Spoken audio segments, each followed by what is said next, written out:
Hey loves, okay, so I have filmed a previous video about our kindergarten curriculum, and today I'm going to go over what we chose to do for first grade. I also will be uploading a video for second grade as well. So if you have watched the previous video, that video discusses kindergarten and how I took my father's world and the good and the beautiful and kind of merged them together. I tried to do that this year or for my first grader, and that did not work out like I wanted it to. And I realized that the good and the beautiful was just going to be better for us as a family. So we decided to halfway through the year say, okay, we're not going to do my father's world anymore. It's nothing against my father's world. It's just what works best for our children and our family and everything else. So that is primarily what we chose to do. And then I will kind of go into first grade, and then the second grade video, like I said, will be after this. So as far as planners go, if you're new to homeschooling or if you're looking for a good planner, my go-to is A Simple Plan. I love this planner because it gives me so much control over what I want in my planner, and I'm a very detailed person when it comes to my planner, so I love having this planner. I highly suggest going and taking a look at it. So yeah, and each day for the most part is roughly somewhat the same, especially for first and second grade. Meaning we have our morning basket time, which I'll kind of look at my planner right here so I can see as I go through this. So in the morning, we have what's called our morning basket. I have this little folder put together, and I have like calendars, and I can link all of these details below. I'm not going to pull each and every one of them out, but they're pretty much just downloads that I have found on Etsy.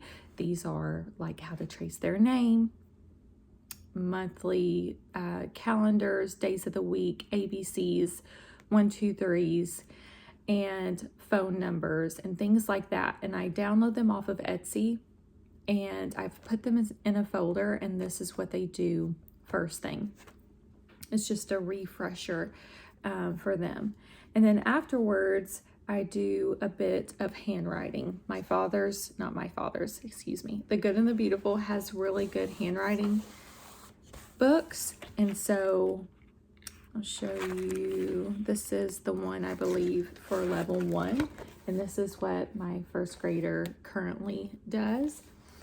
And then he needed a little bit of help with reading this year, and he's still learning. To be honest, our second grader, he did not fully like engulf reading until he had hit second grade. And so what we decided to do was do Explode the Code. And so I've integrated this into our morning basket, and it has worked out really well. I like it because it's super simple and it's fast, and it's something that while I'm working with our current second grader, I can sit there and say, okay, you're going to do this while Bubby does his stuff. And I know that he can understand it and comprehend it, and it just helps him understand his vowels a lot better. So he's doing that as well. And then another thing that I like to rotate every now and then is a good word search book. I think these are really awesome for sight words, because if you just show a flashcard of a sight word, to me that's not exciting, but it's really fun to find all sorts of different sight words in a word search.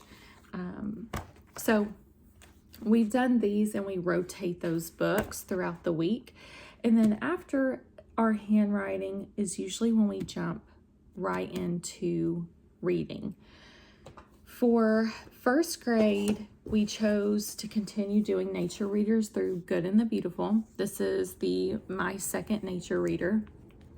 It is, I feel like it pushes them where they need to be pushed a little bit to better understand different words, but it doesn't overwhelm them at the same time. And like I said, my child will be totally different than your child, but this is what's worked for us.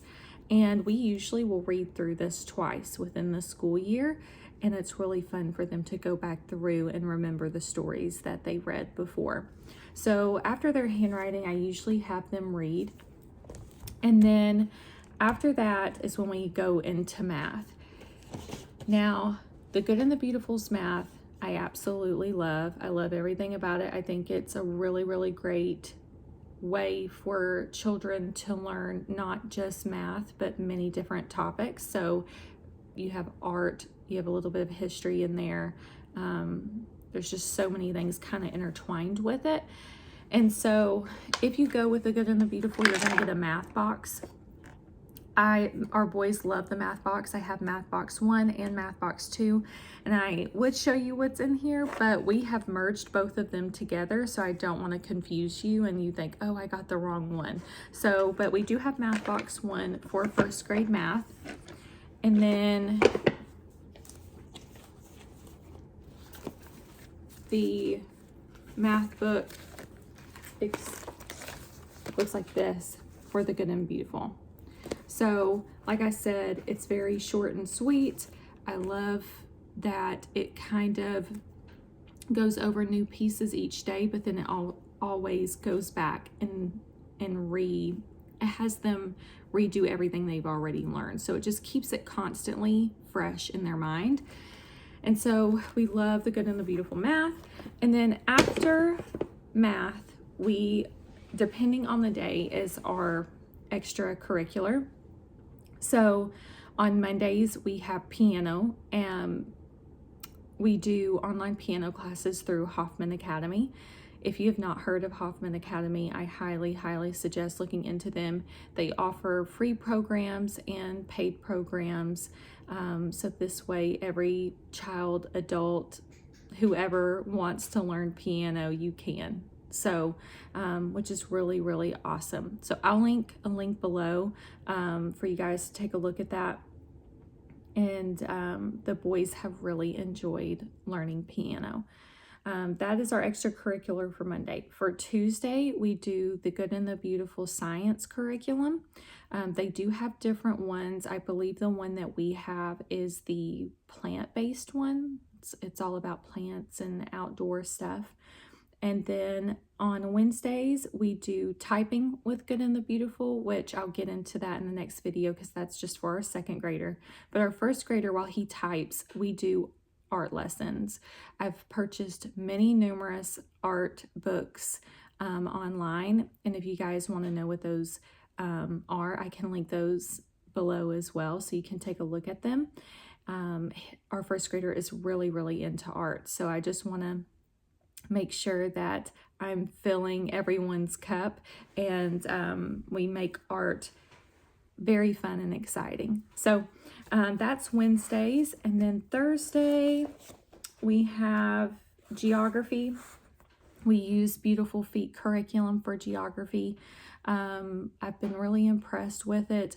I ordered the maps that they have, and it's very straightforward. Pretty much you buy the main book for Beautiful Feet, and then it tells you which books you can check out from a library or which books you need to purchase in order for them to continue learning. So it's this year's U.S. Geography, and it's been really, really fun for both of them. And then also I've intertwined some history. The history that we ended up doing this year, and it's honestly more for my second grader, but I want to include it in this video because our first grader really loves history and has loved learning about that. So for history, we chose to do, I think it was classical conversations, and I can link all that information below. I stumbled upon that particular book, which I would get it out for you guys, but as you can see, all these Rubbermaids over in the corner. We are currently building a house, and so we are packing things up and getting ready to move, and so I don't have everything out constantly. So those are kind of set to the side and put away, and as we need them throughout the week, I'll get them out. But I will link all of those below for you guys so you can take a look at them. But our first grader has really loved the history, and I ran across the books at a local like homeschool sale, and I thought, oh well, I'll pick it up and see if they like it, and they have loved it. So that's been really amazing. And then going back into our day, we then have lunch. After lunch, we usually go outside or go for a walk or get some sort of exercise out of us, and then we go straight into language. And of course, with language, we do the good and the beautiful as well. So this is what this looks like, which his is bent right here, so I don't want to like fully push it down because it will collapse. But this is the level 1 course book, and they make it so fun and exciting for them as well. And I like how everything is very short and sweet. So I also included the reading booster cards and I think these are the booster cards as well. So these are, yeah, Reading Booster B cards, and these are the Reading Booster B books. I highly recommend them. They're super simple, and they just don't overwhelm him. Also, after his language, we usually have quiet/reading time, and then we wrap up for the day. And so it's very, for first grade, like I said, it's nothing too crazy. Second grade, I feel like we've added more and more to it. It's just fun that our first grader gets to be along for that as well. So I know this video was short and sweet, but I just wanted to go on and make it for you guys because I have had so many questions about what did we decide to do for first grade, and I will make a second video probably today while I have a moment, and I'll show you everything that we did for second grade. So I hope you guys enjoyed this video, and if you have any questions, just post them in the comments and I'll get back to you as soon as I can. Thank you for following along, and we'll talk soon. Bye.